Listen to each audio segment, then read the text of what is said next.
Welcome to Audio Holodeck, a new series here on NeoBlisseyX Verses that will introduce you to the old-time radio shows and other audio dramas that helped me to do what I do here on the channel, whether by getting me through a particularly bad case of writer's block, pass the time while rendering a video, or even just when I feel like listening to something different. For each episode, I will take a look at a particular series and show you my 10 favorite episodes of it. All information used in this video was compiled by the hardworking individuals at the Old Time Radio Researchers Group. You can find a link to their website and channel here on YouTube in the description field below this video. For this inaugural episode, I will talk about a series I particularly love to listen to again and again. Originally aired on the NBC radio network in the United States from June 3, 1949 to September 20, 1955, with reruns airing until February 26, 1957. Dragnet is a series that purports to follow cases taken from actual records of the Los Angeles Police Department, only changing key details such as names of involved individuals to, in the words of the iconic opening narration, protect the innocent.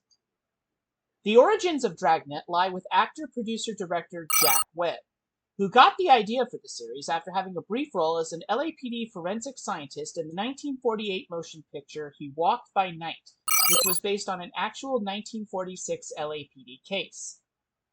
After speaking to LAPD Sergeant Marty Wynn, who served as a technical consultant to the production of He Walked by Night, about his belief that real police cases could be realistically depicted without the typical melodrama of other police and detective radio series that were on the air at the time, and after initial tepid support from both NBC and the LAPD, Webb put Dragnet on the air. The series follows Webb's Sergeant Joe Friday and his partner as they serve in various police divisions and solve the cases therein. Initially, Friday's partner was a character named Ben Romero, who was played by actor Barton Yarborough. Following Yarborough's passing in 1951 and the conversant killing off of the Ben Romero character, two transitional partner characters were introduced: Ed Jacobs, portrayed by Barney Phillips, and William Bill Lockwood, introduced as Ben Romero's nephew, portrayed by Martin Milner, before a new partner character was introduced that would last to the end of the original radio series. That character was Frank Smith, played most prominently by actor Ben Alexander. Through his appearance in the final 3 years of the original radio series, the original 1951 to 1959 television series, and the 1954 motion picture adaptation, Frank Smith, to this very day, stands as Joe Friday's longest-serving partner in Dragnet media. According to information obtained by the old-time radio researchers, there were a grand total of 382 broadcasts across the 1949 to 1957 broadcast run. Of these, 318 were original broadcasts, 10 were repeats of scripts used at least 2 times, 1 was a repeat of a script used 4 times, and 76 repeat broadcasts. When the television series began in 1951, many of the show's early episodes were directly adapted from their radio counterparts. Here's an example of this practice, utilizing both the radio and television versions of an episode that, on television, featured an early appearance of a future Star Trek legend. Originally aired on NBC Radio on March 16, 1950, and on NBC Television on January 22, 1954, The Big Boys has Friday and his partner, Romero in the radio version, Smith in the television version, as they investigate a group of 4 young ruffians who have instigated a series of car thefts and other robberies in San Francisco, and are now apparently planning to do the same in Los Angeles.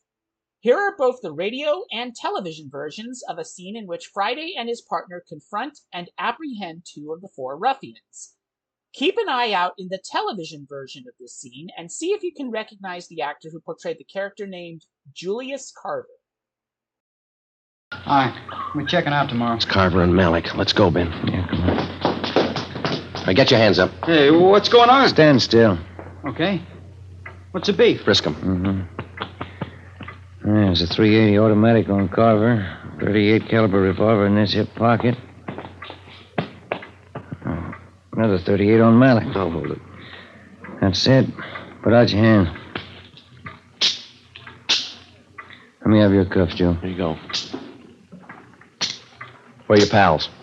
What pals? Cliff Small and George Shum. We know you're running with them. If you know that, you know where they are.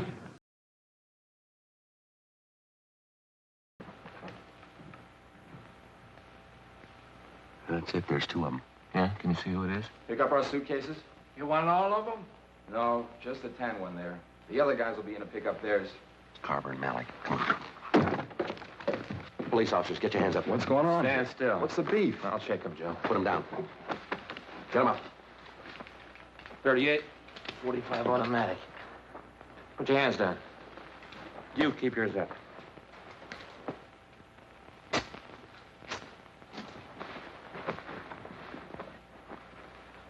All right. Put your hands in back of you. Let me have your cuffs, Joe. You're gonna put cuffs on me? And put your hands down. All right, where are your pals? What pals? Cliff Small and George Shum. We know you're running with them. If you know that, then you know where they are. How old are you? 18. What's your name? Julius Carver. If you recognized the voice of the television Julius Carver, you deserve props. For those who didn't, let me spell it out for you. That's right. The television Julius Carver was a young Leonard Nimoy, the future Spock on the original Star Trek. Keep in mind, however, that the television version of The Big Boys aired 10 years before Nimoy first played Spock in the first pilot episode for the original series, The Cage. At the top of the show, I mentioned that at the end of each episode of Audio Holodeck, I intend to list my top 10 favorite episodes of the Spotlight program. So, here are my top 10 favorite episodes of the radio version of Dragnet. At number 10 is The Big Sorrow. Originally broadcast on December 27, 1951, only a few days after the death of Barton Yarborough, Friday learns that Romero died of a heart attack. With new partner Ed Jacobs, Friday must put his grief aside to focus on apprehending a pair of escaped robbers. As Ed Jacobs had already been Friday's partner in the early episodes of the TV series after the death of Barton Yarborough, the Frank Smith character is directly introduced as Friday's new partner in the television version of the episode. Here's a brief clip from the radio version of The Big Sorrow in which Friday learns of Romero's death. Sorry, Joe, it's about Ben. Something's happened. Ben? Well, what do you mean? We were notified about it early this morning. I thought about calling you. Figured it'd be better if I told you in person. Well, what's the matter? Is Ben sick? He's dead, Joe. Ben's dead early this morning. What? Yeah, sorry. Heart attack happened a little after 6 o'clock this morning. No. Got out of bed, started dressing, go to work, went downstairs to put a pot of coffee on, make some toast. Wife heard him fall. She went downstairs and found him. Already dead. Went fast. Look, I don't get this. It couldn't be. At number 9 is The Big Trio. Originally broadcast on July 3rd, 1952, Friday and Smith, voiced in this episode by three-time original series voice actor Vic Perrin, are assigned to the Accident Investigation Division of the Traffic Bureau and must investigate 3 traffic accidents that happen over the 4th of July weekend. At number 8 is The Big Purse. Originally broadcast on June 15, 1950, the one-year anniversary of the original premiere of the series, Friday and Romero are assigned to Robbery Division and must apprehend a violent purse snatcher. The episode ends with a congratulatory message from the then chief of the Los Angeles Police Department, W.A. Wharton. At number 7 is The Big Actor. Originally broadcast on August 10, 1950, this episode assigns Friday and Romero to the Narcotics Division and to the investigation of a theft of over $10,000 of narcotics from a hospital pharmacy. This episode gives a shout-out to my hometown of Yuma, Arizona, as a suspect in the theft who is said to be a bit player in movies is supposedly in Yuma filming a movie. Here's the scene in question. Now I know where he got it. Give us his name, babe. He's a bit player in pictures, Leonard Castle. Where is he? Yuma, Arizona, on location. How could he be on location when you bought that stuff from him this morning? Hopped the plane this morning. He was on his way. Leonard Castle. Picture actor, that right? You got it. Run it down. At number 6 is The Big Screen. Originally broadcast on August 9, 1951, this episode assigns Friday and Romero to bunco detail. Here they work with a newspaper reporter to run an investigation about the then new world of television repair fraud. At number 5 is The Big Juvenile Division. Originally broadcast on January 17, 1952, this episode assigns Friday and Jacobs to a special detail within Homicide Division. Here they must work to prevent a promised gang war among several juvenile gangs that threatens to tear the city apart. At number 4 is The Big Office. Originally broadcast on August 31, 1954, this episode follows Friday and Smith as they work in the business office and handle various police calls that occur after hours, from shootings to dead animal calls and everything in between. At number 3 is The Big Little Jesus. Originally broadcast on December 22, 1953, this episode follows Friday and Smith as they are assigned to robbery detail and investigate the disappearance of a figurine of the baby Jesus from a church nativity scene.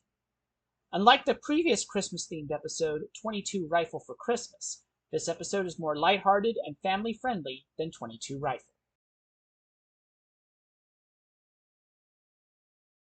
At number 2 is The Big Ben. Originally broadcast on March 15, 1951, this episode follows Friday and Romero as they investigate an assault and robbery. Midway through the episode, Friday is shot and put in the hospital. As a result, Romero takes over the narration for the remainder of the episode. This episode scores so highly on my personal list because of the novelty of having Romero take over the narration for the vast majority of the episode. And at number 1, my favorite episode of the original radio version of Dragnet is The Big Grab. Originally broadcast on June 29, 1950, this episode follows Friday and Romero as they are assigned to homicide detail and must rescue the wife of a respected Jewish professor who is kidnapped by someone pretending to be a police officer.